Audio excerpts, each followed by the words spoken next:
Olá, paz do Senhor. Estamos dando início aqui agora a mais um culto de ensino. Hoje estaremos estudando sobre Romanos. Gostaria de convidar a igreja a fazer uma oração inicial pelo culto. Santo e eterno Deus, Pai, somos gratos a Ti, Pai, pelas Tuas bênçãos. Somos gratos a Ti pela Tua salvação. Somos gratos a Ti, Pai, a Tua graça, Pai. Em nome de Cristo, nós viemos te pedir neste momento, Deus, que o Senhor derrame sobre nós Tuas bênçãos, Pai. Que o Senhor use o pregador, Pai. Que o Senhor receba os louvores, Senhor. Em nome de Jesus, nós te pedimos, Deus, que o Senhor venha abençoar este momento de ensino. Em nome de Cristo, nós te pedimos, nós te agradecemos. Amém. Gostaria de estar convidando agora a irmã Poliana para fazer a leitura da palavra. Boa noite, irmãos. A paz do Senhor. Tudo bem com vocês? Vamos meditar lá um pouquinho na palavra de Romanos, capítulo 1.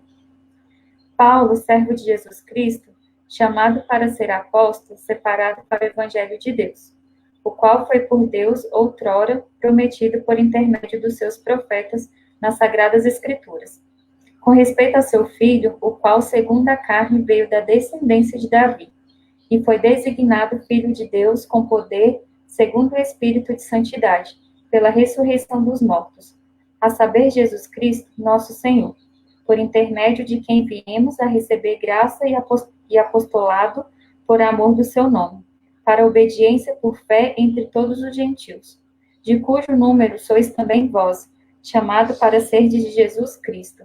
A todos os amados de Deus, que estáis em Roma, chamados para serdes santos, graça a vós outros e paz.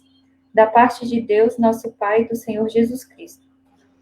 Primeiramente, dou graças a meu Deus, mediante Jesus Cristo, no tocante a todos vós, por quem todo o mundo é proclamada a vossa fé. Porque Deus, a quem sirvo em meu espírito no evangelho do seu Filho, é minha testemunha de como incessantemente faço menção de vós, em todas as minhas orações, suplicando que, em algum tempo, pela vontade de Deus, se me ofereça boa ocasião de visitar-nos, porque muito desejo ver-vos, a fim de repartir convosco algum dom espiritual, para que sejais confirmados, isto é, para que em vossa companhia reciprocamente nos confortemos por intermédio da fé mútua, vossa e minha. Porque não quero, irmãos, que ignoreis que muitas vezes me propus ir ter convosco, o que tenho sido até agora impedido, para conseguir igualmente entre vós algum fruto, como também entre os outros gentios. Pois sou devedor tanto a gregos como a bárbaros, tanto a sábios como a ignorantes. Por isso, quando está em mim, estou pronto a anunciar o evangelho, também a vós outros em Roma. Pois não me envergonho do evangelho, porque é o poder de Deus para a salvação de todo aquele que crê, primeiro do judeu e também do grego. Visto que a injustiça de Deus se revela no evangelho de fé em fé, como está escrito, o justo viverá por fé. A ira de Deus se revela do céu contra toda impiedade e perversão dos homens, que detêm a verdade pela injustiça. Porquanto o que de Deus se pode conhecer é manifesto entre eles, porque Deus lhe manifestou. Senhor Jesus, te agradecemos por este momento de estar na tua presença, por aprender cada dia mais da tua palavra. Neste momento, se eu possa abrir os nossos corações para estar aprendendo, Senhor Jesus. Abençoa o nosso pastor por essa palavra que ele vai dar hoje. Possamos ser seguidos pelas tuas promessas, pela tua sabedoria, Pai. Em nome de Jesus. Obrigada pela oportunidade.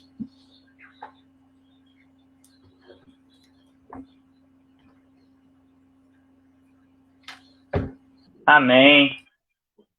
Aproximadamente não, né? No século XVI, a gente passava por um período da história em que a igreja ela oprimia muito os seus fiéis e existiu um monge que ele ficava indignado com toda aquela situação e ele sentia uma opressão, ele tinha medo de Deus porque ele achava que Deus era castigador, Deus era sempre punitivo e ele estava sempre reconhecendo que ele era um pecador e que ele estava sempre tendo que confessar seus pecados.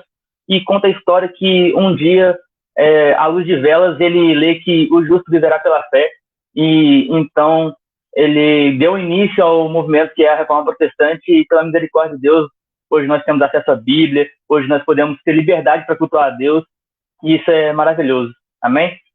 Gostaria de estar convidando agora o irmão Dinho para fazer a oração pelos enfermos.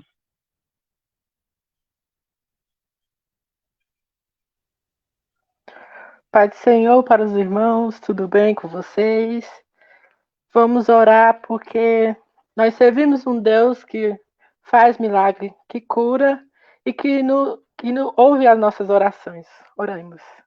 Senhor, nosso Deus, nosso Pai, muito obrigado, Senhor, por estarmos aqui, tendo essa oportunidade, Pai, de clamarmos a Ti, Senhor.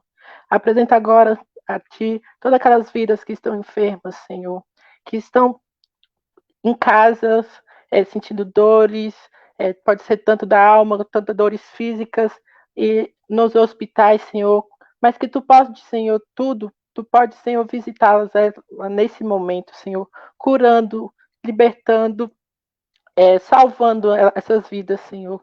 Tu possa, Senhor, dar forças para enfrentar as suas lutas, Senhor. Que tira toda a nossa incredulidade, que podemos confiar somente em Ti, Senhor. Que Tu está no controle de tudo. Que seja feita a Tua vontade, Senhor. É que eu te peço e já te agradeço. Em nome de Jesus. Amém.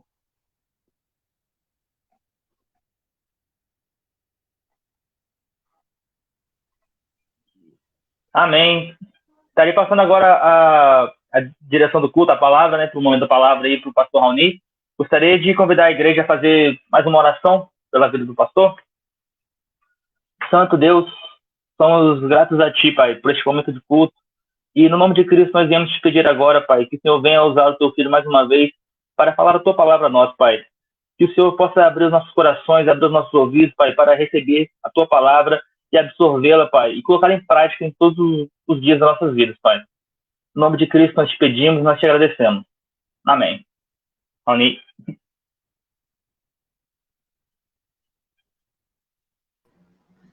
Amém. A paz do Senhor, irmãos.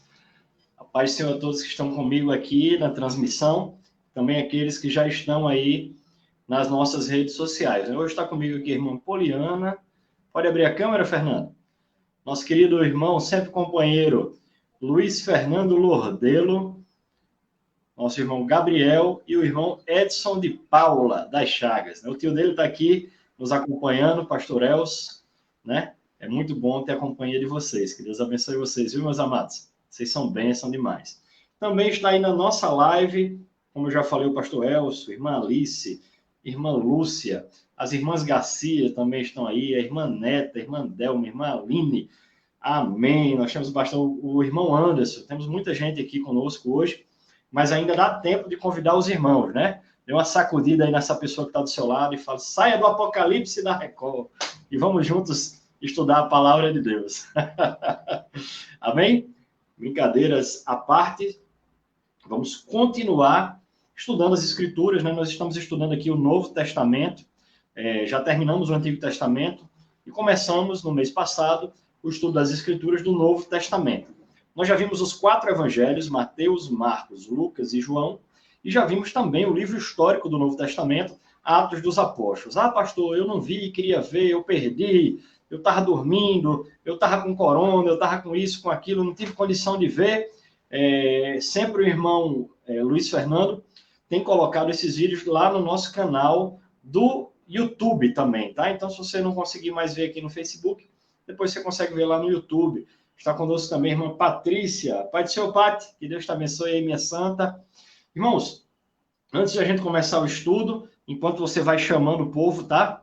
Isso aí são formas e formas, né, que o Senhor tem nos dado de evangelizar. Às vezes a gente não tem coragem de ir na casa da pessoa falar do Evangelho de Cristo, mas você consegue pelo menos dar uma alô aí nela no WhatsApp e mandar o link da transmissão, ou mesmo enviar aqui pelo Facebook, né? Já quero avisar os irmãos que no domingo que vem nós estaremos transmitindo o culto a partir das 17 horas, ainda a partir das 17 horas, diretamente do templo, tá? Uma estratégia aí que os irmãos, nosso grupo de obreiros achou interessante, para que a gente possa, de uma maneira especial, estar mostrando a igreja para os irmãos, né? Esse é um grupo bem reduzido, que estará lá, né, para a gente não descumprir o decreto, mas a gente vai ter um grupo basicamente que está fazendo louvor, quem estará ministrando a palavra de Deus, né? e nós estaremos lá transmitindo o culto diretamente da igreja, tá certo? A gente já está se preparando para um eventual retorno, né, dos cultos presenciais. A irmã Alecíntia Silva já deixou tudo prontinho, já na medida, como tem que ser na hora que a gente puder voltar. O presbítero Luciano já comprou álcool em gel, dispenser, pedaleira, tapete, tá tudo bonito, né? Para que a gente possa retornar aos cultos. Eu tenho outra novidade aqui, tá? A gente está encomendando aí uns kits para a realização da Santa Ceia.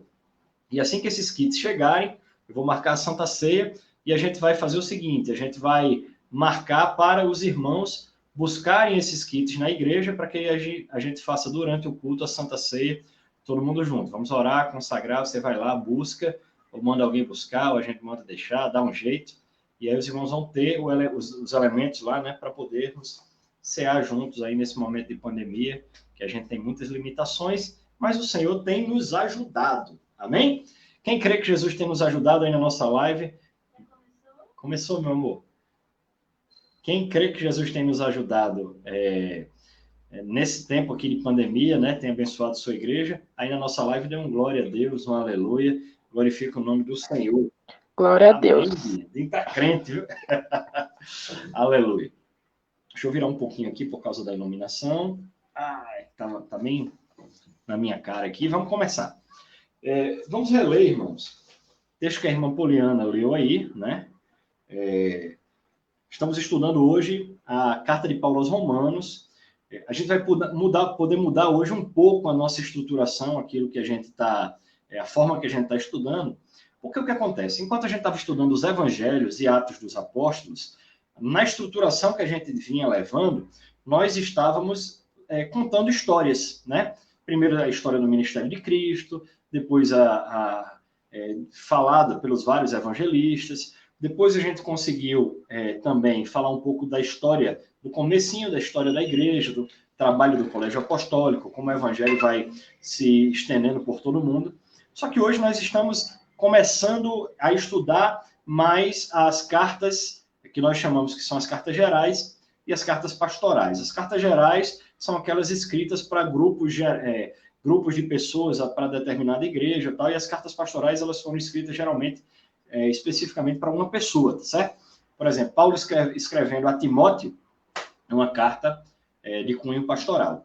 Hoje a gente vai estudar uma carta geral, talvez de todos os textos aí escritos por Paulo, e até mesmo das Escrituras, seja o texto mais importante para que a gente entenda a obra de Cristo, o que ela representa na nossa vida, o que ela gerou em nós, qual o processo que a gente está passando. Eu estou falando de vocês, para vocês, que nós vamos estudar hoje a Epístola de Paulo aos Romanos, tá certo? Então a gente tem essa dobradura aí, né? Eu termino de contar histórias e hoje eu vou entrar nas cartas de Paulo já.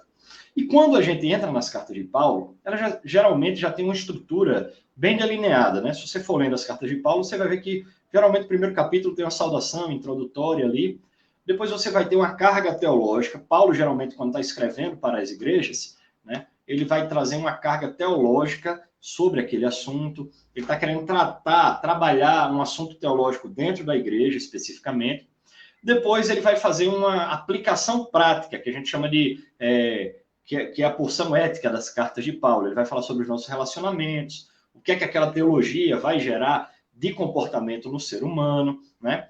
E, por fim, ele termina fazendo conclusões e saudações gerais. É muito comum a gente ver isso em Romanos, a gente vê em 1º e 2º Coríntios, a gente vê isso em Efésios, Filipenses, Colossenses, Tessalonicenses, Gálatas, certo? Primeira coisa para dizer para vocês, Romanos não foi a primeira carta escrita por Paulo. A primeira carta escrita por Paulo, na ordem cronológica, foi a carta de Paulo aos Gálatas, tá bom? Por quê? Porque a primeira viagem missionária de Paulo, eu já falei para vocês quando estávamos estudando Atos, ela percorreu a província romana, a região que nós chamamos de Galácia, certo? E ao percorrer a Galácia, Paulo foi ministrando a palavra do Senhor, e quando ele volta para Antioquia, lá naquele lugar ele tem a notícia de que tudo aquilo que ele pregou sobre a graça, sobre a salvação pela fé somente, começou a ser desconstruído por um grupo de judeus, cristãos, mas judeus, chamados de judaizantes, que falavam, olha, vocês são gentios, vocês não são do povo de Israel, não pertencem à pátria de Israel, à descendência de sangue do povo de Israel, mas vocês têm que, sendo cristãos, guardar a lei. E Paulo ele vai tratar desse assunto na sua primeira carta, tá bom? Lá de Gálatas. Esse assunto é muito recorrente. E de uma maneira muito mais profunda, a gente vai ver ele agora aqui em Romanos, tá certo? Então, ele é um assunto muito recorrente. Paulo ele vai tratar muito sobre a doutrina da graça. A doutrina da salvação, que a gente chama de soteriologia, é um assunto muito recorrente nas cartas paulinas, mas a carta que mais trata esse assunto e traz um esclarecimento muito lindo para a gente é Romanos. Por que eu estou dizendo tudo isso, amados irmãos? Deixa eu só dar uma parada aqui para ver se está todo mundo acompanhando. Tá todo mundo acompanhando aí, tranquilo? Estão me ouvindo? Tá indo tudo bem aí? Tá, vamos... Tá bem. Por que eu estou dizendo isso para vocês? Porque a partir de agora, a nossa metodologia muda um pouco. Ao invés de contar as histórias para vocês a respeito de Jesus, a ambientação ali de Jesus, obviamente a gente vai contar um pouco da história de Paulo, a relação dele na escrita de cada uma dessas cartas, qual foi o contexto. Obviamente a gente vai fazer isso. Mas a gente parte para um aprofundamento, tá certo? Além de sermos impactados pela história de vida e os ensinamentos de Jesus, além da gente ser impactado de uma maneira maravilhosa pelo exemplo, pelo trabalho, pela pregação do Colégio Apostólico, quando nós entramos nas cartas, e especificamente aqui nas cartas de Paulo, é muito bonito porque a gente vai começar a entender o que é esse evangelho. E aí eu vou passar a tratar com vocês. Em algum momento eu não vou estar falando capítulo por capítulo o que é que aconteceu, milagre por milagre, estrutura por estrutura do que aconteceu, mas eu vou passar a falar de alguns temas. E para falar de Romanos, tá? Qual é o principal tema que permeia a carta de Paulo aos Romanos? É a questão da salvação somente pela fé.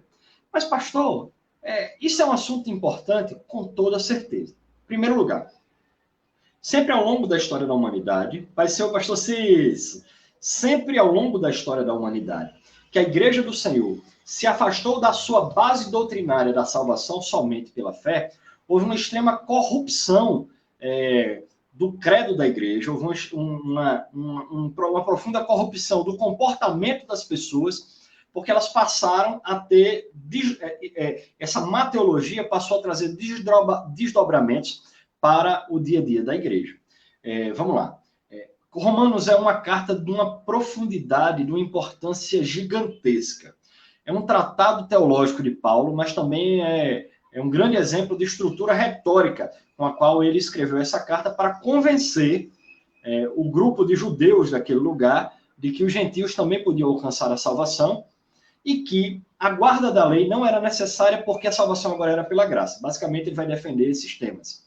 E por que eu estou dizendo que era uma aula de retórica? Eu estou falando isso de uma forma consistente, porque alguns anos atrás, até alguns anos atrás, durante a Idade Média, durante a Idade Moderna, contemporânea, até o início desse século, muitas faculdades de direito, muitas faculdades de humanas, utilizavam a carta de Paulo aos Romanos para poder dar aula de retórica. Ou seja, o que é retórica? É a arte de você, através de um discurso, expor seus argumentos e convencer alguém.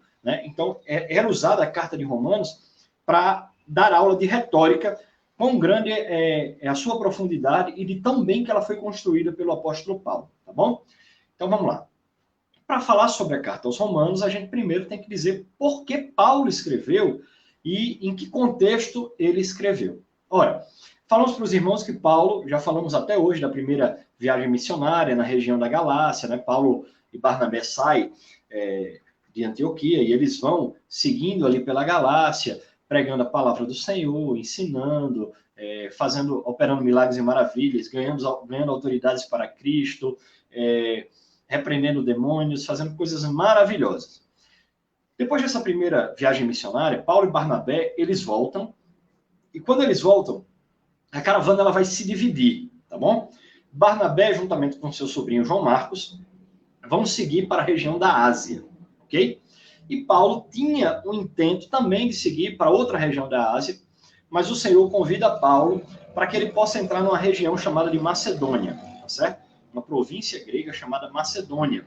E lá na província da Macedônia, nós vemos que Paulo, através disso, começa a trazer o evangelho para a região da Europa, tá certo? O evangelho vai entrando na Europa nessa segunda viagem missionária.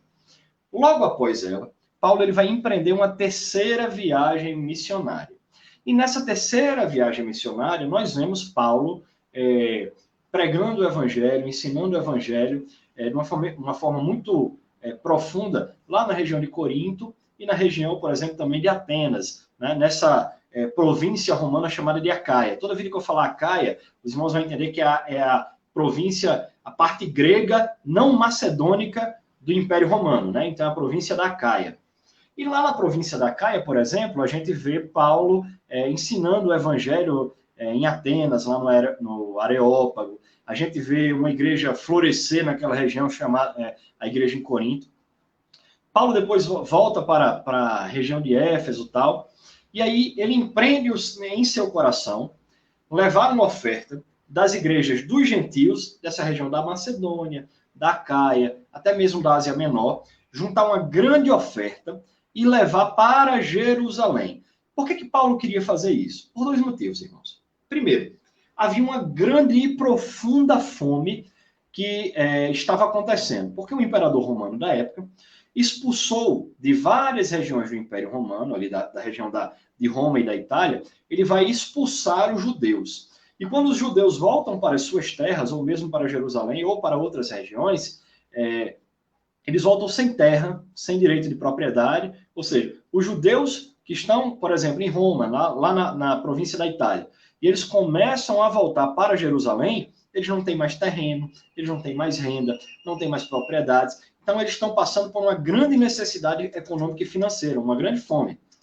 Paulo ele vai ter, orientado por Deus, a iniciativa de juntar de todas essas igrejas do mundo gentílico, que não eram basicamente judeus, juntar uma grande oferta e levar para os crentes judeus, os judeus que aceitaram a Cristo, em Jerusalém, para poder atendê-los em suas necessidades. Deus coloca isso no coração de Paulo, tá bom?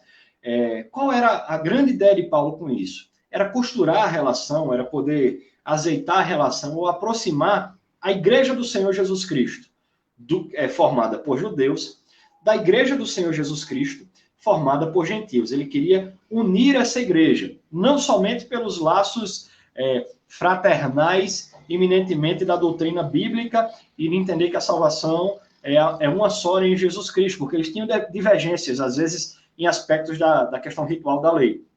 Mas ele queria mostrar, através do gesto de amor da igreja dos gentios, né, que aquela igreja se considerava uma só com a igreja dos judeus. Ocorre que quando Paulo sai em direção a Jerusalém para levar essa oferta, Deus constantemente vai alertá-lo de que ele seria preso e de que ele passaria por uma grande tribulação, por uma grande dificuldade, tá certo? Nesse processo, Paulo ele vai parando em alguns lugares, tá certo? Ele para em Atenas, ele para em Éfeso, ele vai parar também em Corinto. E lá, provavelmente em Corinto, Paulo ele vai escrever essa carta. E por que ele escreve isso provavelmente em Corinto? Porque havia um grande desejo no coração de Paulo de poder ir a Roma, abençoar a igreja do Senhor Jesus Cristo ali em Roma, edificar os irmãos, e por essa igreja lá em Roma ser enviado em uma quarta viagem missionária que ele planejava para a região da Espanha, tá? Para a Península Ibérica, para a província hispânica. Então, qual era a grande ideia de Paulo? Ele tinha ido primeiro para a região da Ásia, para o leste, e agora ele queria levar o evangelho do Senhor Jesus Cristo para o extremo oeste da Europa, para que o evangelho chegasse a todo mundo conhecido. Lembrando que a América não tinha sido descoberta ainda nessa época, né? Não havia acontecido o descobrimento da América. Então, Paulo ele queria ir até o extremo ocidental da Europa para levar a palavra do Senhor. Lá em Corinto, Paulo, numa das suas paradas da viagem até Jerusalém, ele muito provavelmente escreveu essa carta. E ele escreve com essa intenção de falar: olha, irmãos de Roma, aqui é Paulo, eu tenho um grande desejo de vê-los, eu creio que Deus vai realizar esse desejo, e quando esse desejo se realizar, vocês vão me consolar, eu vou consolar vocês, eu serei instrumento de bênção da parte de Deus para vocês, o evangelho vai florescer, e ele vai escrever sobre a teologia, já vou dizer por que Paulo trata dessa teologia especificamente aqui em Romanos. Vou deixar um pouquinho mais para frente para a gente não misturar tudo. E daí eu tenho a intenção de ir para a região da Espanha, para poder pregar o evangelho do Senhor Jesus, que tinha que chegar aos 4 cantos da terra, né? Pregar o evangelho a toda criatura, né? O evangelho primeiro, né? Jerusalém, Judéia, Samaria, até os confins da terra. Não era isso que Jesus tinha dito? Era isso que Paulo queria cumprir pelo nome de Jesus. Paulo ele vai chegar em Roma, e eu já vou adiantar essa história que fica mais fácil. Mas ele não vai chegar conforme ele imaginava. Ele queria chegar em Roma, livre, podendo atuar livremente, pregar o evangelho livremente, edificar os irmãos livremente, e de lá ir para a Espanha. Certamente houve essa 4ª viagem missionária em outro momento, tá certo? Mas não nesse momento agora. Paulo ele vai a Jerusalém, no caminho para Jerusalém, né? Pega o barquinho, vai no caminho de Jerusalém. Quando ele desce no porto em Cesareia Marítima, um grupo de 40 judeus fazem um voto de anátema. O que é o voto de anátema? Eles combinam entre eles de não comerem nem beberem até que Paulo seja morto. Paulo vai ser preso, ele vai ficar cerca de 3 anos em Jerusalém preso. Lá, ele vai vendo que aquela situação não passa, não vai se resolver. E como ele era cidadão romano também, porque ele nasceu na cidade de Tarso, que era um entreposto comercial romano, lá ele tinha, e também pela sua descendência, ele tinha essa nacionalidade romana, tanto judia quanto romana, ele apela ao César. E quando ele apela ao César, ele vai, botam ele num barquinho e mandam ele para Roma. No meio do caminho ele tem uma tempestade, o navio naufraga, ele vai para Malta, lá de Malta Deus opera milagres e maravilhas na vida dele, de lá ele vai para Roma. Quando ele chega em Roma, ele chega em cadeias, ele chega preso. Ou seja, o plano que ele tinha quando escreveu a carta que a gente vai estudar hoje, esse não vem a se cumprir. Por quê? Porque o apóstolo Paulo ele vai chegar preso em Roma. Entretanto, o plano que estava no coração de Paulo, esse não se realizou. Mas o plano que Deus tinha no seu coração, esse se realizou de maneira maravilhosa. Primeiro, por quê? Paulo ele diz assim, tentava tantas vezes estar com vocês, irmãos de Roma, nunca consegui chegar, né? Mas aprove a Deus, e ele fala, olha, queria muito ter ido para aí, mas ainda não foi possível por causa das minhas obrigações, Deus não permitiu. E porque Deus não permitiu que ele chegasse em Roma antes de ser preso, nós temos essa joia teológica da palavra de Deus. Já vou dizer como é que ela influenciou as pessoas ao longo da história, que é o livro de Romanos, tá? Em segundo, se Paulo não chegasse preso, o apóstolo em cadeias, nós não teríamos outras pérolas da palavra de Deus, foram as cartas que Paulo escreveu para as igrejas que ficaram. Aqui ele implantou, que ajudou a levar a oferta lá para Jerusalém. Éfeso, Filipenses, Colossenses, né? Filemon, não teria sido escrito, que foram escritos em cadeia, Paulo preso. Então, Paulo lá em Roma vai ser grandemente usado por Deus para ganhar guarda pretoriana, pessoas da casa de César, também muitas pessoas, e edificar a igreja que já estava implantada em Roma. É importante falar logo uma coisa aqui para a gente afastar de vez. Quem foi que fundou a igreja de Roma? Alguém se arrisca aí a dizer que está comigo na live? Quem fundou a igreja de Roma? Não vale dizer que foi Jesus não, tá? Alguém quer responder aí?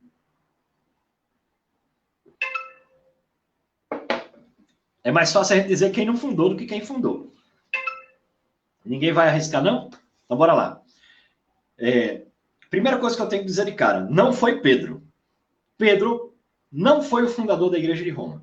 E a gente tem vários motivos aqui para dizer que não foi Pedro que fundou essa igreja. Primeiro, porque Pedro, muito provavelmente, nunca nem esteve em Roma, nem passou por Roma, se você for fazer um comparativo da história da igreja. Nós temos a real noção de que Pedro estava em Jerusalém, porque Paulo o saúda dizendo que ele é uma das colunas da igreja em Jerusalém. Nós temos a real noção que quando Pedro escreve a sua epístola, ele fala o seguinte, aos cristãos da dispersão. Pedro, falo aqui de Babilônia. Alguns querem dizer, Babilônia era Roma, mas não é nada disso. Então ele escreve mesmo dessa região. Senão Pedro diria que estava escrevendo de Roma. Aos irmãos que estão em todos os cantos do mundo, né? Ele escreve diretamente da Babilônia. Então também a gente não tem essa estruturação. A gente sabe que Pedro esteve em Jerusalém fazendo a obra do Senhor. Mas a carta de Paulo aos Romanos nos dá o argumento irrefutável para dizer que Pedro não é o fundador da igreja de Roma. Que argumento é esse? No final, Paulo vai fazer uma série de saudações. Ele vai saudar um monte de gente. Muitas pessoas. Vai citar uma por um. E se Pedro, nesse momento, fosse o pastor de Roma, seria, no mínimo, uma falta de respeito e de consideração, ou de ética cristã, que Paulo deixasse de saudar o pastor de Roma, né? Saúda todo mundo, mas não saúda o pastor de Roma, então seria algo extremamente desagradável. Segundo, a gente pode dizer que Paulo não foi aquele que fundou a igreja de Roma. Por quê? Porque Paulo escreve, antes de chegar em Roma, uma carta para irmãos que já estavam lá. Então vamos dar a resposta aí, que eu fiz a pergunta, tem que dar a resposta também, né? Muito provavelmente a igreja em Roma foi formada, se você pegar Atos capítulo 2, ele vai dizer com uma grande multidão de judeus e de prosélitos, né? E vai dizer, gente do exterior de Roma, né? Ele vai dizer que pessoas romanas, que eram judeus, que moravam em Roma, mas estavam lá. E o que é um prosélito? É um camarada que nasceu gentil, mas ele aceita a religião do judaísmo, então ele vira um prosélito, né? Que eram originais de Roma e que foram a Jerusalém para a festa sagrada do Pentecostes. No dia de Pentecostes, eles foram impactados pelo discurso de Pedro, aceitaram a Cristo como Salvador e voltam para Roma. Então, a igreja em Roma, muito provavelmente, foi fundada por aqueles que retornaram do dia do Pentecostes e o evangelho começou a prosperar lá. Por que isso é importante dizer? Dizer para os irmãos, já a gente vai entender, a gente tem que entender isso para saber já o que é que a carta vai falar. É importante ressaltar que, se muito provavelmente a igreja foi formada por cristãos que aceitaram a Cristo e por prosélitos, ou seja, pessoas que praticavam o judaísmo e aceitaram a Cristo, e que eles não tiveram inicialmente uma estrutura de discipulado, essa igreja tinha características judaizantes muito fortes. Joia? Essa igreja ela nasce com uma carga de judaísmo muito forte. E quando eu digo isso, entendo o seguinte: ele cria em Cristo, mas entendia que tinha que guardar o sábado, que tinha que guardar as tradições da lei, que tinha que guardar os rituais da lei. Eles criam em Cristo, mas eles não estavam totalmente libertos da lei, dos aspectos da lei. Ocorre que, lembra que eu falei que houve uma grande dispersão da região da Itália, né? O imperador mandou todo mundo embora, só volta lá em Nero. Esses judeus, eles saem de Roma, e quando passa o reinado do imperador que os expulsou, e Nero está agora como imperador de Roma, eles começam a retornar para aquela região. E o evangelho prosperou naquele lugar, e os gentios começaram a aceitar a Cristo como Salvador. Isso tudo antes de Paulo chegar lá. E escrever a carta também. Então, o que é que você tem? Um cenário de crentes extremamente legalistas e arraigados à lei, que dominavam aquela igreja, né, o cenário daquela igreja. Eles vão embora daquele lugar, e quando eles voltam, eles veem que os gentios não têm nenhuma daquelas práticas judaizantes, cometiam alguns excessos mesmo para os cristãos, e eles agora são maioria naquela igreja. Então há um choque cultural naquela igreja. É uma igreja dividida em que uma parte judaizante batalha com a parte que é gentílica. E nesse embate, Jesus mesmo disse que uma casa dividida não vai prosperar. A igreja estava passando por uma dificuldade. Eles não entendiam muito bem. Os judeus estão certos, os gentios estão certos. Os judeus queriam impor uma carga pesadíssima para os gentios do cumprimento da lei. Isso impedia a expansão do evangelho, porque quando vem o peso da lei, a graça e o evangelho, ela não se manifesta na sua plenitude. Então, era uma igreja que estava em constante conflito, que havia uma dureza enorme nela, e é nesse contexto que Paulo fala, olha, eu queria ir para ajudá-los a entender. Lembra que ele queria reconciliar judeus e gentios, levando a oferta para Jerusalém? Ele foi denominado, né, intitulado pelo próprio Deus como apóstolo dos gentios, né? Então, assim, ele queria levar aos romanos, como os judeus romanos que aceitaram a Cristo, como essa comunidade cristã gentílica poderia conviver reconciliada com a comunidade judaica. Dizendo a eles, olha, judeus, vocês não são melhores que eles, porque a salvação agora é só pela graça. E vocês não precisam impor sobre eles esse peso, nem carregar eles. Olha, gentios, vocês que aceitaram a Cristo, agora vocês vão ter que viver em novidade de vida. O cenário é esse, tá bom? Segunda coisa, por que é muito importante a gente falar isso?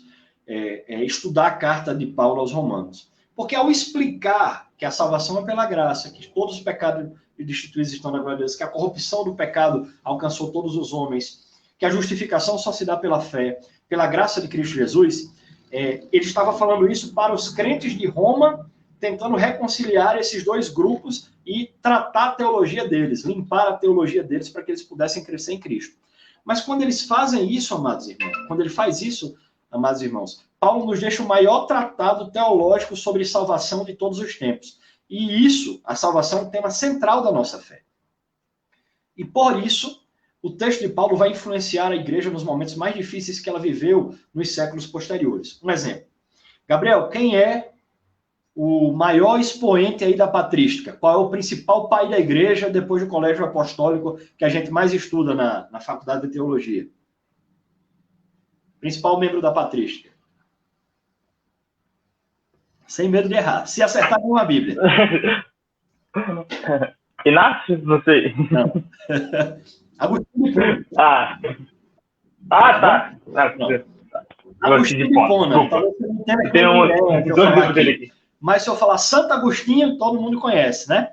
Então, Agostinho de Hipona foi um dos maiores teólogos ali do início da igreja, entre o século IV, lá no ano 300, né? E o século V, lá nos anos 400. Ele foi o principal teólogo, né? Que estruturou a teologia que a igreja vai estudar, né? Que vai tirar a parte de misticismo de dentro da igreja, muito do que Santo Agostinho coloca, que Agostinho de Hipona vai colocar, é importantíssimo para nós. E como é que Romanos mudou a vida desse homem, Edson Roberto? Ele era um homem que era extremamente culto, mas ele era extremamente devasso. Na sua história de vida, mostra que ele era, na sua biografia, relata que ele era um homem dado aos vícios, aos prazeres mundanos, rebelde, e que ele vai ter um encontro com Cristo justamente em cima, quando uma criança entrega um texto de Romanos para ele, e ao ler aquele texto de Romanos, ele vai crer que precisa se redimir e que precisa buscar em Cristo essa redenção, e a partir daquele momento ele vai viver para Cristo toda a sua vida, deixando de lado toda prostituição, bebedice, pecado, e por causa disso, ele vai ter uma transformação de vida, um verdadeiro encontro com Jesus, que vai influenciar, ele é um dos principais teólogos que a gente estuda até hoje, tá certo? Ainda vou dar a chance de você ganhar uma Bíblia aí, Gabriel. Peraí. Segunda pergunta. Segunda questão. Mais para frente, a igreja estava vivendo seu momento mais difícil. Gabriel até citou há pouco tempo atrás aí. E quando a igreja estava vivendo seu momento mais difícil teológico, com a igreja católica, a gente chama de católica, mas assim, na verdade a igreja romana, né? A igreja católica apostólica romana, estava instituindo o pagamento de indulgências, a compra de terreno no céu, confissão, um monte de heresia, como confissão auricular, purgatório, salvação pelas obras. Nesse momento havia um monge agostiniano, e esse monge agostiniano era um camarada extremamente aflito, ele se achava o maior dos pecadores. A sua biografia diz que ele se confessava várias vezes por dia, porque ele achava que estava em pecado e em falta com Deus o tempo todo. Esse mesmo monge agostiniano, ele praticava o autoflagelamento, ele se batia, ele se machucava. Era um negócio tão terrível que a história diz que ele chegava para o seu confessor e era mais ou menos como se eu... Olha, Lutero, eu não aguento mais, já falei o nome do cabra, né? Lutero, eu não aguento mais ouvir sua confissão. Não aguento mais, pelo amor de Deus, olha, vem aqui quando você tiver um pecado de verdade para confessar, né? E ele vivia extremamente se sentindo culpado. Mas numa noite, Lutero estava sob luz de vela, como o Gabriel lindamente falou aí, lendo o texto de Romanos, e ele leu que o justo viverá pela fé. E quando ele vê esse escrito de Paulo, isso vai transformar a vida dele, ele vai aceitar o perdão de Cristo, que o Senhor, pela graça, o salva, transforma e purifica a sua vida, e isso vai gerar a explosão que foi a Reforma Protestante. Para não ficar só nesses dois aí, havia um homem, vamos ver se acerta esse aí, Gabriel, para você. Vamos lá. Havia um homem lá na Inglaterra que ele começa a... Ele teve um avivamento chamado Avivamento Morável, ele é influenciado por isso e tal.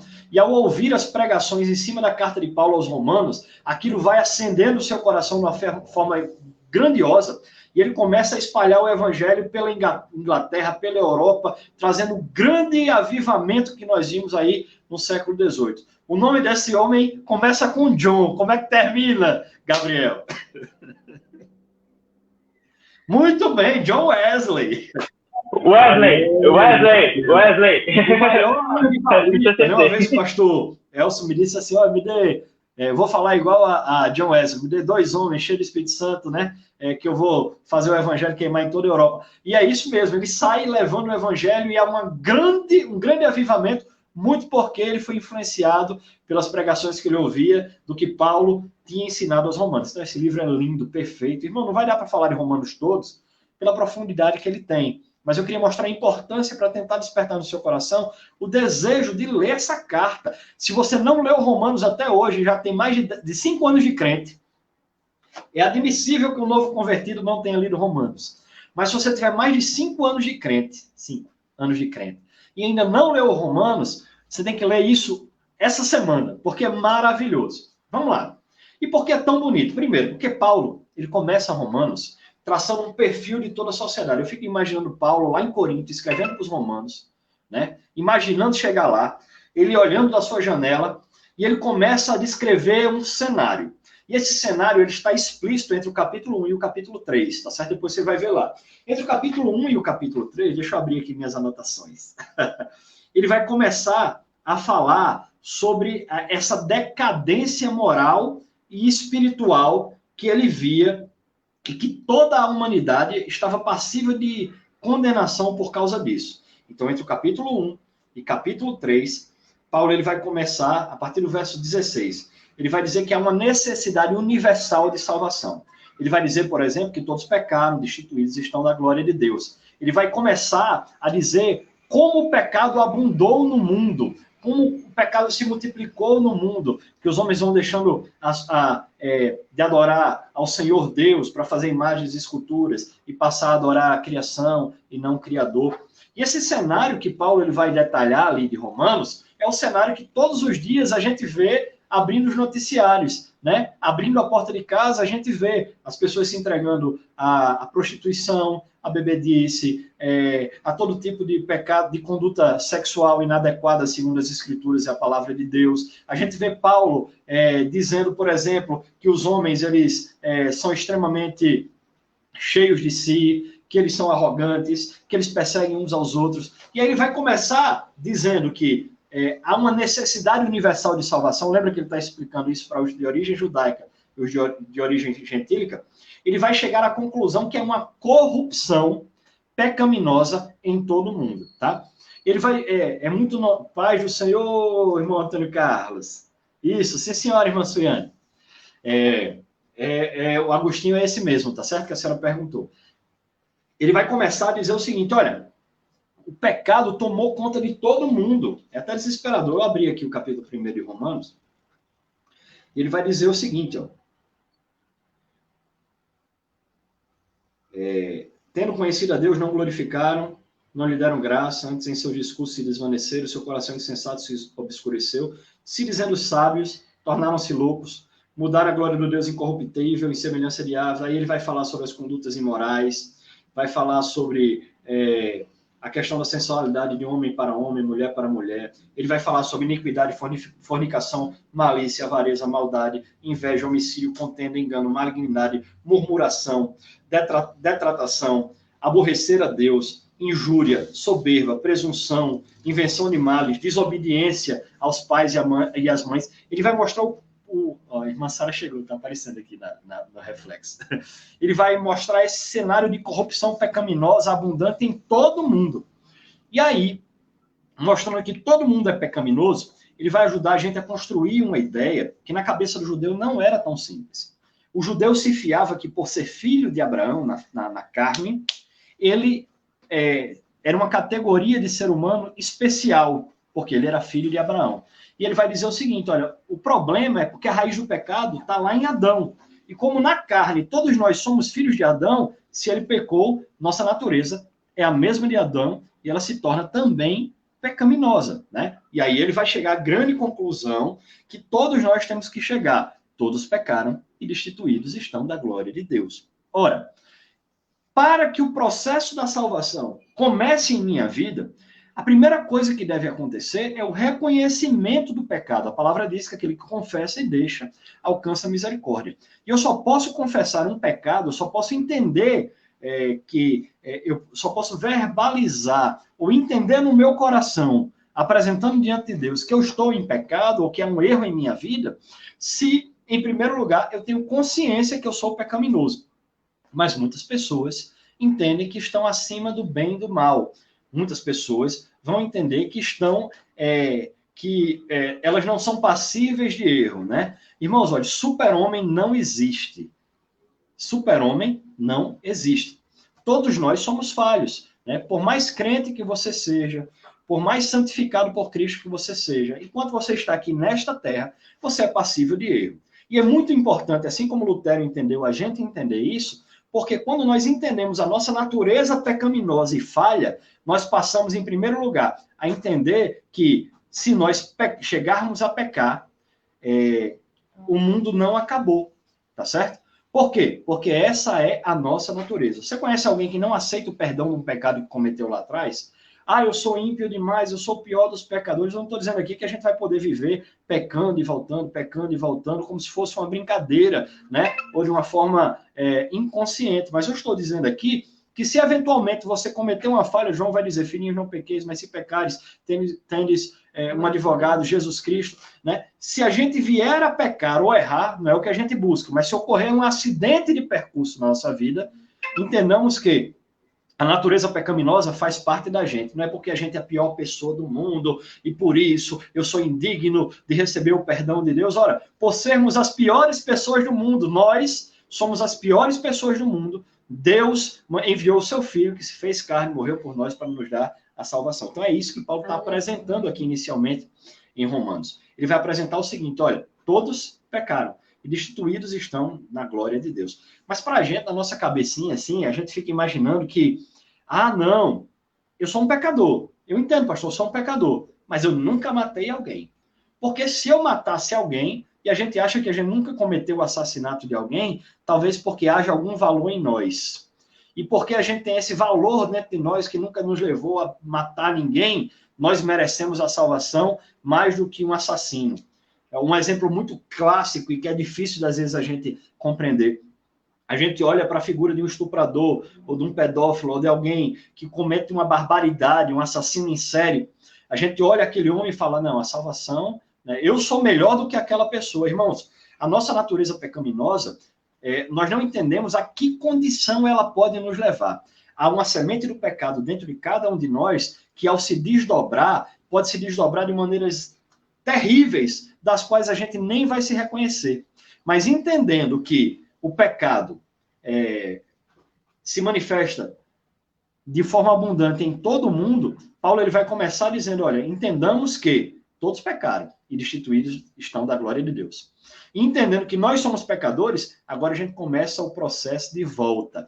E como se dá esse processo de volta? E aí Paulo, em Romanos, principalmente até o capítulo 8, ele vai mostrar os elos da salvação. Meu pai que adora dizer essa expressão, os elos da salvação, né? Meu pai gosta muito de dizer.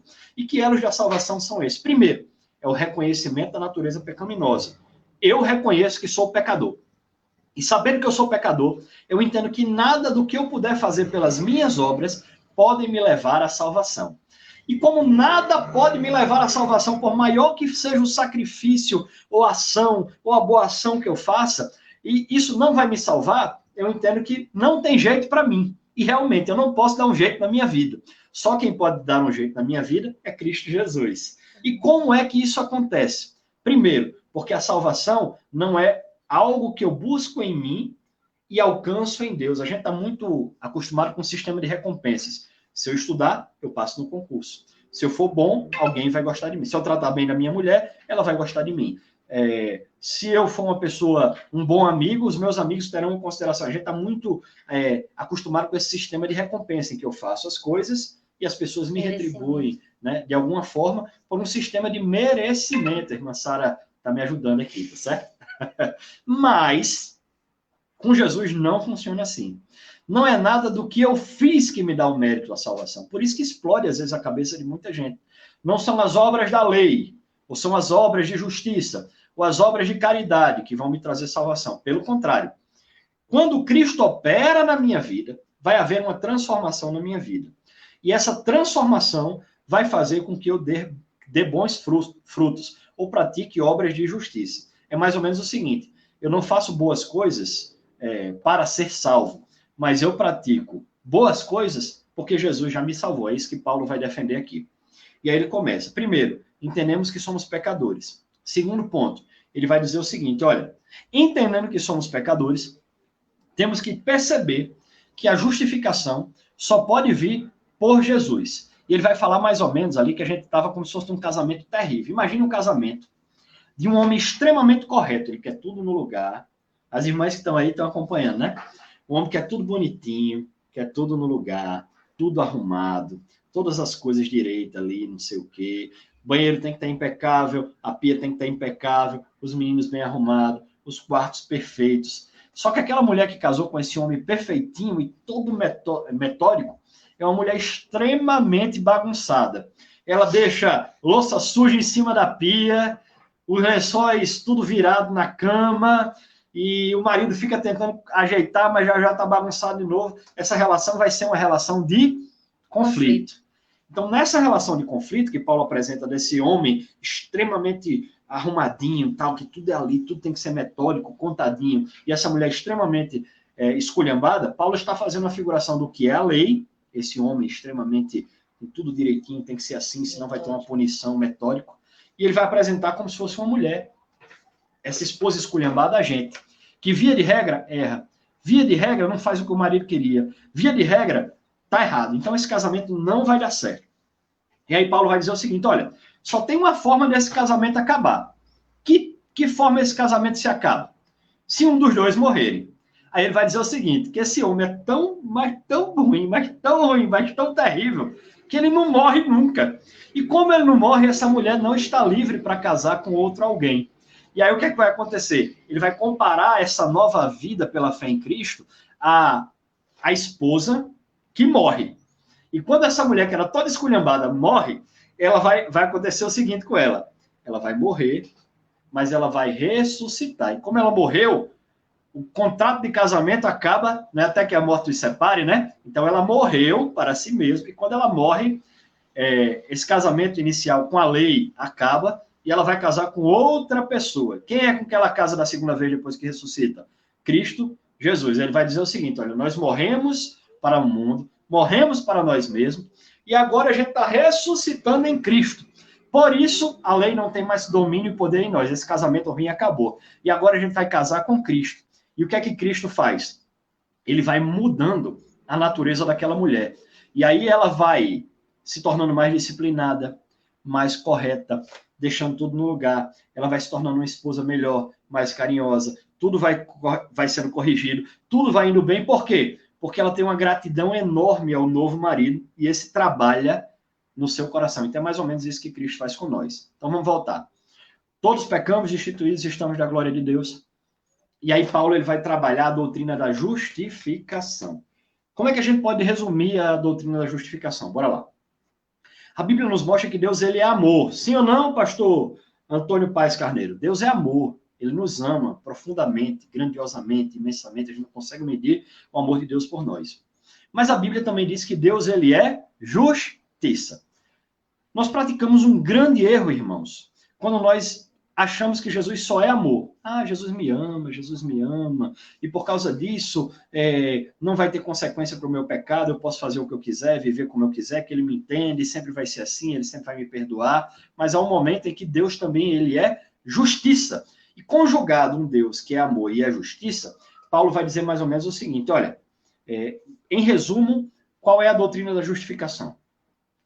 Quando Cristo morre por nós, ele leva em nosso lugar, toda a nossa condenação. Paulo vai dizer que o salário do pecado é a morte, mas o dom gratuito de Deus é a vida eterna em Cristo Jesus. Ou seja, causa e efeito. Eu pequei, eu vou morrer. O que é que ocorreu? Jesus morreu em meu lugar, levando os meus pecados. E crendo nele eu também estarei morrendo. Então, quando Deus ele olha de cima para baixo, ele não vai achar que eu sou alguém que cometeu um erro, mas está desculpado. Mas é algo muito mais profundo a doutrina da justificação. A palavra nos mostra que quando Deus ele olha para nós, ele enxerga Cristo, que inocentemente morreu pelos nossos pecados. Então, quando Deus ele olha para nós, não é que ele fale, Sara pecou, mas eu perdoei, né? Uma pecadora que foi perdoada. Ele vai olhar Sara e vai ver ela como justa. Então, nós podemos dizer que em Cristo Jesus nós somos justificados. Por quê? Houve uma substituição da sentença. Jesus morreu pelos nossos pecados, sendo justo. A justiça de Deus operou em Cristo Jesus, né? Lá na cruz do Calvário. E se nós crermos em Cristo e vivemos nessa aliança da graça de Cristo Jesus, quando Deus ele olha para nós, ele se esquece, ele não lembra, ele não vê os nossos delitos e pecados. Ora, isso é extremamente diferente do que acontecia na lei. Na lei, eu pecava, matava um cordeiro, o sangue cobria. Depois eu matava um bode, pecava novamente, matava um bode, o sangue cobria. Depois eu pecava novamente, matava um cordeiro, o sangue cobria. Quando Jesus vem, e ele sendo o Cordeiro de Deus, que tira o pecado do mundo, de maneira justa, morre por nós, a ira de Deus se completa lá em Cristo Jesus. Então, aqueles que estão em Cristo, eles passam a viver em novidade de vida, justificados pela fé em Cristo Jesus. Então, eu creio em Cristo, eu alcanço salvação. Foi isso que Lutero entendeu. Foi isso que Agostinho entendeu, que Wesley entendeu. Que eu sou um pecador, que eu tenho minhas falhas e dificuldades, mas que quando eu creio em Cristo, duas coisas vão acontecer. Primeiro, Deus me vê justificado pela graça. E a condenação de Deus não me alcança mais, porque eu fui justificado por ele.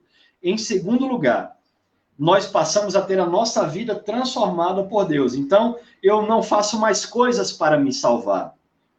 Lavo as mãos, guardo o sábado, mato animais, me circuncido. Mas muito pelo contrário, né? Eu faço as coisas que agradam a Deus, pratico obras de caridade, de bondade e de justiça, porque Deus operou de maneira gloriosa no meu coração. Amém? E aí, nisso, ele vai começar a explanar para esse povo, tem que ver, já bate minha hora, que a promessa de Deus feita a Abraão, de salvação, alcançaria toda a humanidade. Porque ele vai dizer o seguinte, olha, Abraão creu e isso lhe foi imputado por justiça, né? Então, por que Abraão é o nosso pai na fé e por que ele foi salvo? Porque ele creu na promessa de salvação que já apontava para Jesus. Qual era a promessa que Deus fez a Abraão? Né? Em ti serão benditas todas as famílias da terra. E Abraão creu nessa promessa. Em quem essa promessa se cumpre? Em Jesus, que quando Jesus morre, a bênção de Deus ela é derramada para todas as famílias da terra. E aí a Bíblia fala, Abraão creu e isso lhe foi imputado por justiça. Então nós também somos salvos pelo mesmo motivo que Abraão foi salvo. Por quê? Porque nós cremos pela fé em Cristo Jesus, o cumprimento da promessa feita ao nosso pai da fé, Abraão. Deu para entender? Ou ficou difícil? Deu para entender, Dinho? Ou ficou complicado? Irmã Poli, ficou difícil de entender essa? Deu para entender. Tranquilo. Tá. Então, recapitulando. Abraão foi salvo pela fé. Aí Paulo está defendendo. Nós, judeus, não somos salvos porque temos o sangue e a carne do nosso pai Abraão. Nós somos salvos pelo mesmo motivo que ele foi salvo. Que é qual, irmãos? Crer na promessa de salvação e de redenção e de justificação que Deus fez. Que promessa é essa? Cristo Jesus. Aí ele vai dizer o seguinte, por causa disso, o gentil que crê não precisa guardar a lei, porque da mesma forma que Abraão creu e isso lhe foi imputado por justiça, esse gentil, quando crê, ele também é salvo por Cristo Jesus. Então não obrigue ele a se circuncidar, não force ele a guardar o sábado, não o obrigue a guardar as tradições judaicas. E com isso, a teologia boa, a igreja vem se expandindo, tá certo? Vamos lá. Deixa eu pegar meu resuminho aqui para continuar. Logo após, ele vai dizer que a graça de Deus, eu já falei sobre justificação, né? Lá no capítulo de número 6, vai passar a imperar e a reinar de maneira completa, porque a justificação se dá em Cristo Jesus. Aí ele vai o seguinte, ó, nisso ele vai começar a apresentar para nós, deixa eu voltar, eu estou na tela errada aqui, tá? Ele vai começar a nos apresentar essas características do elo da salvação. Eu queria encerrar com isso, para não ficar pesado teologicamente aqui para os irmãos. Mas, basicamente, Paulo ele vai mostrar os ciclos e como ele se fecha. Até Romanos capítulo 8, ele vai um por um. Primeiro, a gente entende que somos pecadores, que precisamos de salvação, que o pecado impera em nós e que nós precisamos dar um jeito nesse pecado mas a gente não tem condição de fazer isso. Nesse momento, a gente tem o arrependimento.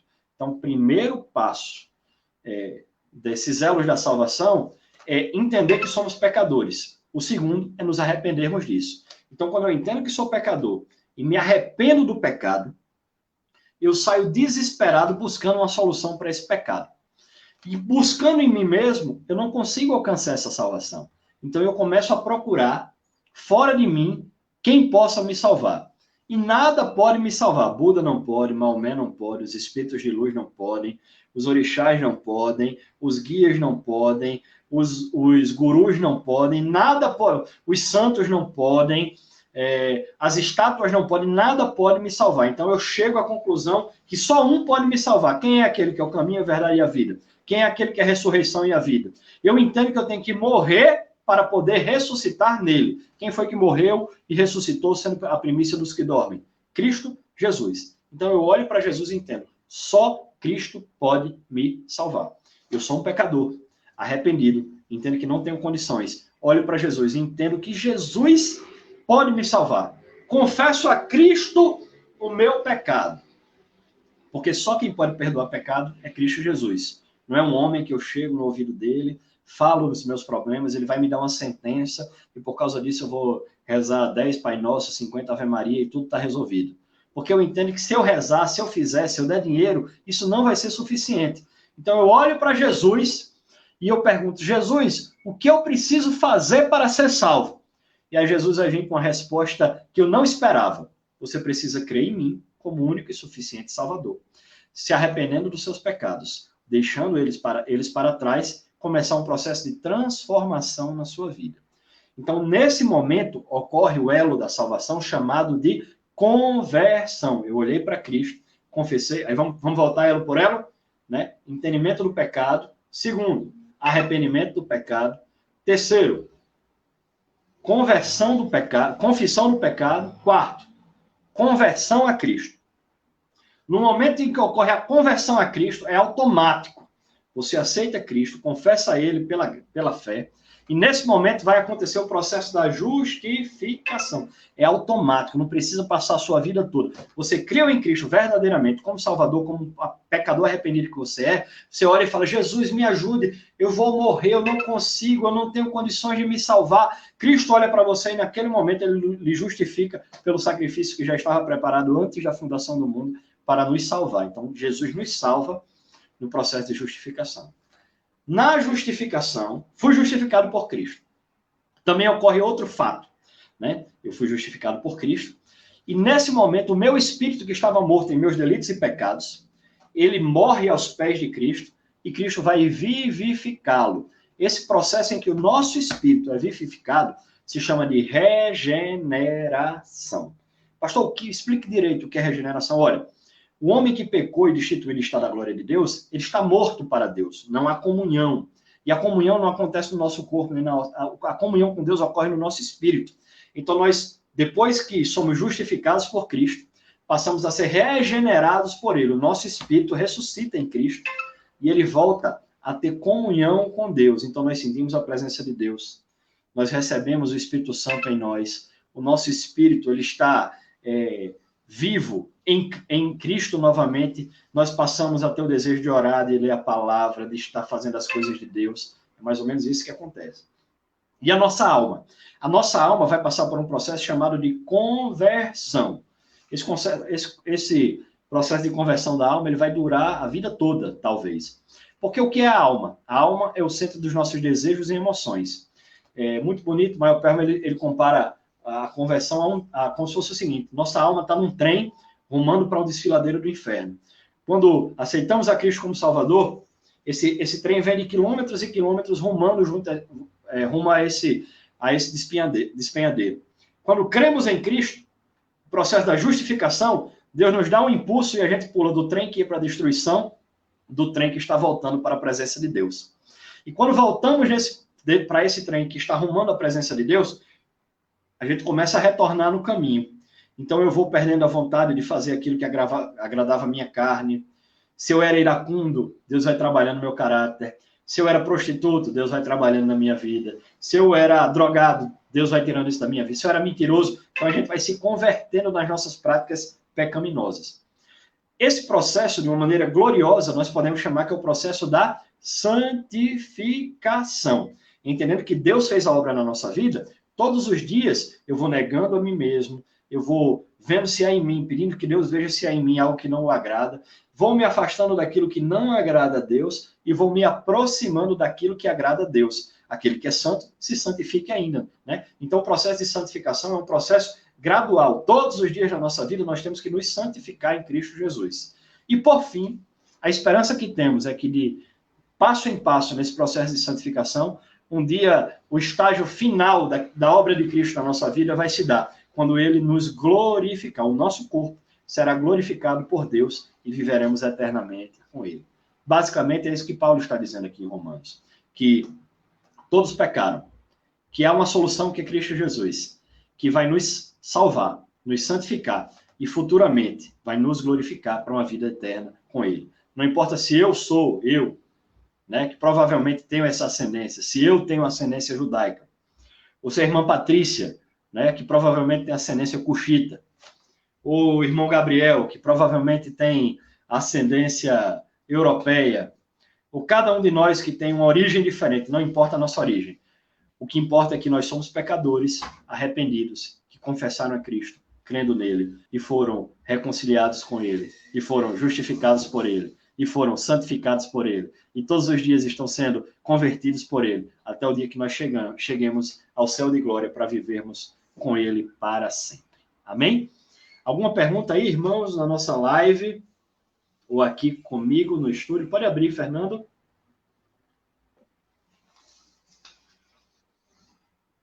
Gabriel? Dinho? Napoliana? Fernando? Perguntas? Tem uma pergunta. É difícil? Sobre... mais ou menos. Sobre a salvação de Jesus, sobre o sacrifício de Jesus Cristo ter sido atemporal.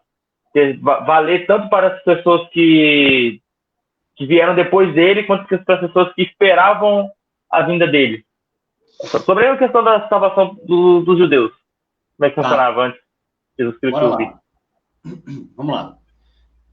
Salvação só existe em Cristo Jesus. Ponto. O homem não pode se salvar pelas suas obras. Aí alguém diz, mas pastor, e os judeus que praticavam a lei, eles foram salvos ou não foram salvos? Vamos lá, aqueles que estavam aguardando a promessa de salvação e buscando, porque ninguém conseguiu cumprir toda a lei, né? As escrituras nos mostram isso. E esperando na promessa da salvação, Moisés na própria Torá vai dizer, olha, vai vir um Messias, ou vai vir um profeta maior que eu, a ele escutai. Já estava apontando esse Messias, os profetas vão falar sobre esse Messias, né? Que traria salvação. Então, eles aguardavam uma promessa que para eles, Gabriel, era como uma sombra, estava oculta. Mas, de maneira oculta, é engraçado isso, estava revelado em todas as escrituras. Eles esperavam Cristo. Então, os santos do passado, a gente pode definir assim, Davi, Moisés, Abraão, Isaac, Jacó, José, eles estavam olhando para frente e vendo Cristo. Então, quando Cristo morre, ele é aquele que redime os santos do passado. Beleza? Aqueles que estavam no momento em que Cristo estavam lá, eles creem olhando para Cristo naquele momento e eles também são salvos pela obra de Jesus. Quando Jesus sai dessa terra, né, os discípulos são os últimos a vê-lo, tal, não sei o quê. Paulo ainda vê Cristo, né? Mas quando a gente é salvo, pronto, você, eu, por exemplo, eu sou salvo olhando para trás. Eu olho para o sacrifício que Jesus fez lá atrás e eu creio. De forma que quem estava no passado e olhava para frente esperando Cristo, foi salvo por Cristo. E quem está hoje olhando para trás, crendo na salvação por Cristo, esse também é salvo por Cristo. Só há salvação em Cristo, entende? O escritor aos Hebreus vai trabalhar muito bem isso. Hebreus a gente entra bem profundo aí. Mais alguém aí? Bora lá, Patrícia, Anderson. Então, amém, irmãos.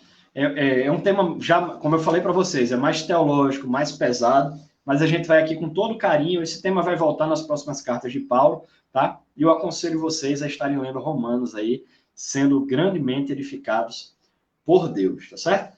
Para encerrar, eu queria convidar o irmão Fernando para orar por nós, apresentar as nossas vidas, e principalmente para que Deus ele possa cada dia nos trazer para o evangelho puro e genuíno. Tem gente que está pregando tantas coisas, ensinando tantas coisas, e vivendo um evangelho que, irmãos, o evangelho não é para ser rico. Jesus não chamou a gente para ser rico, ou para ser bonito, ou para ser saudável. O evangelho que Cristo nos mostrou, e que Paulo nos ensina aqui em Romanos, é um evangelho que nos conscientiza do pecado e da necessidade de salvação. Todo mundo que entende que é um grande pecador chega à consciência que não pode fazer nada por si e olha procurando um grande Salvador. E quando ele encontra um grande Salvador, ele só pode encontrar Cristo Jesus, que traz a salvação a cada um de nós. Amém? Irmã Suiane, o termo é correto, o termo tem que pagar o preço. Vamos lá, irmãos. Teologicamente, esse termo ele não é correto, porque o preço já foi pago na cruz do Calvário. Todo o preço foi pago. Nós somos comprados, lavados e remidos pelo sangue de Jesus. Tá certo? Mas quando se usa essa expressão, às vezes de uma forma mais aberta e literal, não literal, a pessoa está querendo dizer, olha, irmãos, para alcançar determinada bênção, para me aproximar cada vez mais de Deus, eu tenho que, primeira coisa, me santificar, tá? Então, a gente usa essa expressão de uma forma incorreta. Então, para que a gente tenha cada vez mais comunhão com Deus, a gente tem que se santificar, porque aí a gente vai se aproximando cada vez mais da presença do Senhor. Além disso, a gente pode dizer, olha, a gente tem que pagar o preço, porque a gente tem que estudar a palavra, para poder aprender a palavra de Deus, a gente tem que estar em oração, mas a gente nunca pode usar essa expressão para dizer que pagando o preço, a gente vai alcançar o céu. Não, estou aqui pagando o preço, eu estou orando, estou lendo a Bíblia para... Não é isso. A gente vai ser salvo porque Cristo já operou essa obra, já pagou o preço por nós, e por causa disso, crendo em Cristo, que é o nosso Salvador, a gente vai ser salvo. Tem que lembrar muito o que eu disse. Nossas atitudes vão mudar, não porque a gente quer ser salvo, mas porque Cristo já fez algo na nossa vida. Se você vê alguém que não tem testemunho de crente, que não vive uma vida, né? Você pode até ter acidentes de percurso, mas uma pessoa que vive a sua vida dissolutamente em pecado, essa pessoa, na verdade, não teve um verdadeiro encontro com Cristo Jesus. Amém? Então, a gente não paga preço, não. Quem paga é Jesus. A gente pode, no termo de pagar o preço, é para se santificar, para orar, para buscar comunhão com Deus, conhecimento da palavra, né? Buscar no Senhor uma promessa que foi feita da parte dele. Aí a gente paga o preço, sim, mas para salvação, nunca. Mais alguma pergunta? Glória a Deus, pastor Cícero, irmã Kênia. Estamos encerrando aqui agora. Irmã Sara quer falar alguma coisa? Não. Amém. Irmão Luiz Fernando, pode fazer essa oração para que Jesus venha a nos ajudar e nos abençoar cada dia. Amém. Pai do Senhor a todos. Então vamos estar orando, né, por essa palavra abençoada. Um estudo completo como esse você só encontra aqui, né? Então já fica preparado aí para a próxima quarta-feira. Amém? Santo Deus, Pai amado, te agradecemos, Senhor, porque até aqui o Senhor esteve conosco, Santo Deus. Te agradecemos, Pai, pela misericórdia que o Senhor tem tido conosco, Santo Deus. Eu peço ao Senhor que o Senhor continue abençoando, Pai, a igreja. Tenha misericórdia, Senhor, do seu povo, Pai amado. Continua, Senhor, nos conduzindo, Senhor, para ter uma vida mais íntima contigo. Pai, te agradecemos porque o Senhor tem cuidado da gente, Pai. Peço ao Senhor que o Senhor continue abençoando o pastor Raoni, Senhor, para que ele continue trazendo um estudo abençoado como esse, palavras esclarecedoras sobre o estudo do Senhor. Pai, abençoe a igreja, que o Senhor continue operando em nosso meio. Amém. Amém. Irmão, só lembrando novamente, domingo estaremos transmitindo o culto diretamente da igreja. Não perca, tá? Faça o esforço para estar acompanhando. A gente já está com tudo preparado aí para a volta, só esperando ser liberado realmente, né? E até lá, já vamos começar a transmitir os cultos da nossa igreja, tá certo? Eu quero lembrar os irmãos que todo domingo pela manhã nós estaremos ali na Escola Bíblica Dominical, agora mudou, é no MITS, juntamente com os irmãos da série de aula de João, no domingo passado.